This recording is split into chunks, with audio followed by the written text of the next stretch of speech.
तुम गंगा की अलहड़ धारा, मैं सड़कों पर लगता जाम प्रिय।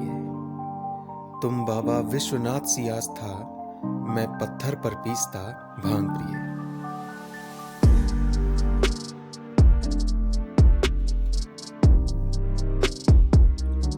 नमस्कार दोस्तों, आज हम जिस शहर के बारे में जानने जा रहे हैं उसके बारे में पूर्ण रूप से अभी तक कोई नहीं जान पाया। एक ऐसा शहर जिसका इतिहास सदियों पुराना है। आधुनिकता के इस दौर में वैदिकता और अध्यात्म की छवि मानस पटल पर छोड़ता यह शहर सदियों से भी पुराना है। यह शहर सदियों से सनातन धर्म का केंद्र बिंदु रहा है। यहाँ का हर कोना एक अलग इतिहास सुनाता है तो हर घाट अलग कहानी दोहराता है। विभिन्न प्रकार के रसों में डूबा बनारस, जहाँ कबीर भी है तो तुलसीदास भी, रविशंकर है तो बिस्मिल्लाह खान भी। यह वह स्थल है जिसकी खूबसूरती शाम होते ही गंगा घाट पर नजर आती है, जहाँ गलियां बनारसी रंग ढंग को परिभाषित करती है तो वहीं यहाँ के घाट बनारस की पहचान बयां करते हैं।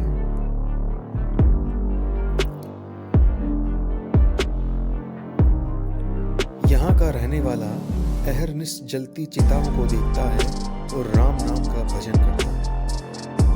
यह बनारसी सूर्य की आराधना करता है, काशी विश्वनाथ के आगे दंडवत होता है। यही उसका नियम है, यही उसका जीवन है और यही उसकी कमाई भी। यही करके जीवन को धन्य समझता है।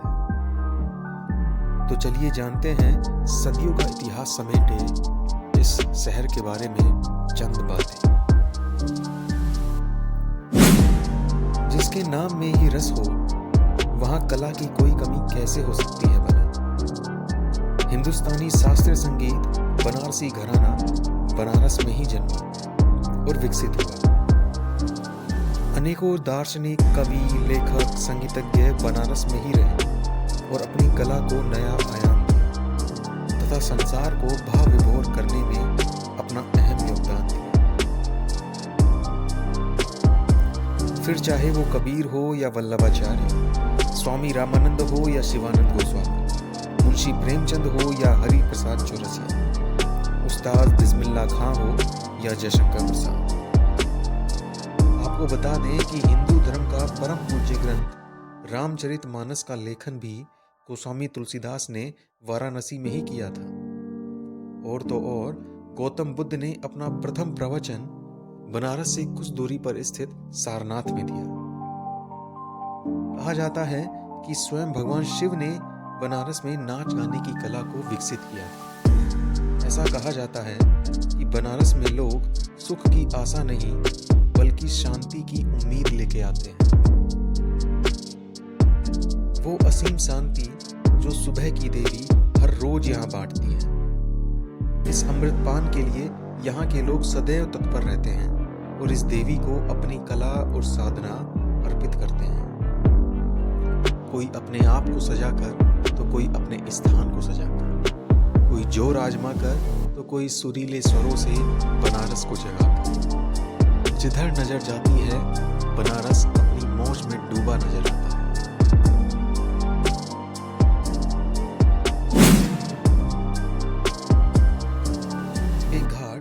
या घाटों में बसा बनारस, दोनों एक दूसरे के पूरक से नजर आते हैं। वैसे तो बनारस में कई घाट हैं, परंतु इन सब मणिकर्णिका घाट सबसे प्रमुख है। एक ऐसा घाट जहां चिता की अग्नि कभी शांत नहीं होती। चाहे धूप हो या छांव, ठंडी हो या बरसात, यहाँ सदैव चिताएं जलती रहती हैं।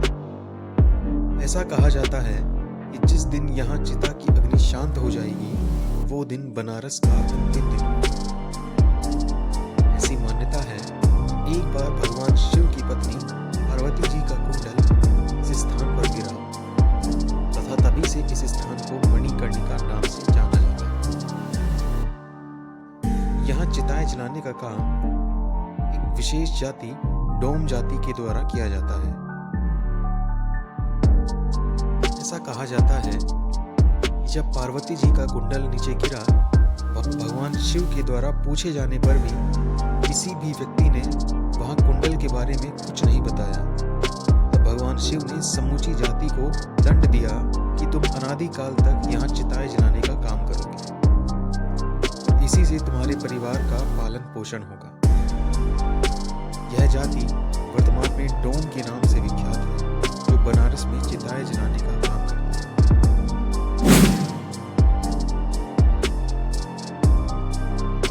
कहा जाता है कि बनारस की ये गलियां बनारस की धमनियां हैं, जिनमें बनारसीपन अपने उच्च स्तर पर बहता है।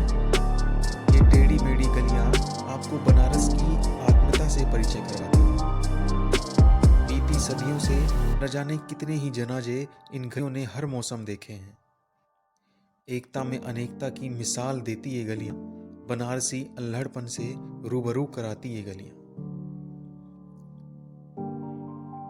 यहाँ आपको बनारसी, बंगाली, हिंदू, मुस्लिम, मद्रासी, मारवाड़ी हर क्षेत्र के लोग आसानी से मिल जाएंगे। विश्व प्रसिद्ध बनारसी साड़ी हो या बनारसी खान पान का अद्भुत जायका भी आपको इन्हीं गलियों में आकर मिलेगा। लोगों का रहन सहन, उनकी जीवन शैली आप बनारस की गलियों में घूमे बगैर नहीं जान सकते। देश विदेश से लोगों को आकर्षित करता मां गंगा की आरती का यह आनंदमय और सुखदायक दृश्य बनारस को विश्व पटल पर एक अलग पहचान दिलाता है। शाम होते ही गंगा के तट पर लगा श्रद्धालुओं का मेला, घंटों की मधुर ध्वनि और वातावरण को नवजीवन देता आरती का मधुर स्वर समूचे संसार में आपको यहीं देखने को मिलेगा।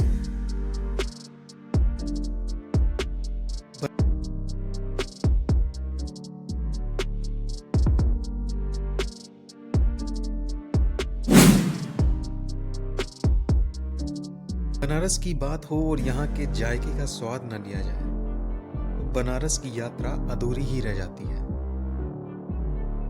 होंगे तुम्हारे यहाँ ब्रेड और कॉफी के दीवाने। सुबह ए बनारस की शुरुआत यहाँ मस्त चाय से होती है।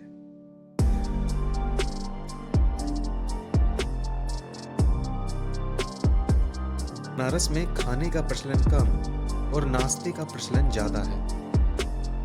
फिर चाहे वो कचौड़ी हो या जलेबी, चाय हो या कॉफी, कहा जाता है कि ऐसा भोजन जैसा उत्तरी भारत में है पूरे विश्व में कहीं नहीं, और जैसा बनारस में है पूरे उत्तरी भारत में कहीं नहीं।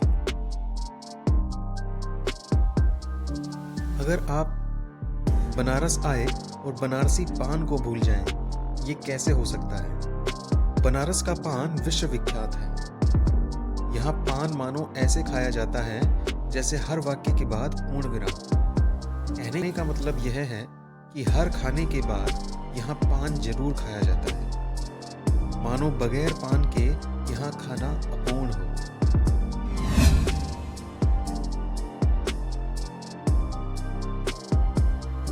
बनारस में मुख्यतः रेशम की साड़ियाँ बनाने का कार्य किया जाता है। आपको बता दें कि रेशम बनारस में पैदा नहीं किया जाता, बल्कि बेंगलुरु और चीन से रेशम के धागे मंगाए जाते हैं तथा यहाँ पर बुनकरों के द्वारा उच्चतम स्तर की कढ़ाई की जाती है, जो बनारसी साड़ी को विश्व विख्यात बनाती है।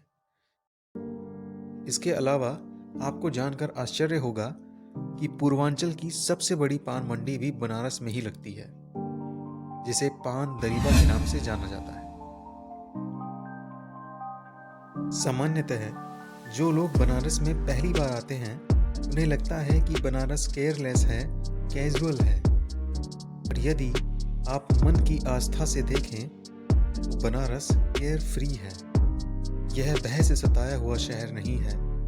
बनारस अघोर है, इसे खोने का डर नहीं है। यही मूलधारा बनारस की धमनियों में आज भी जीवित है।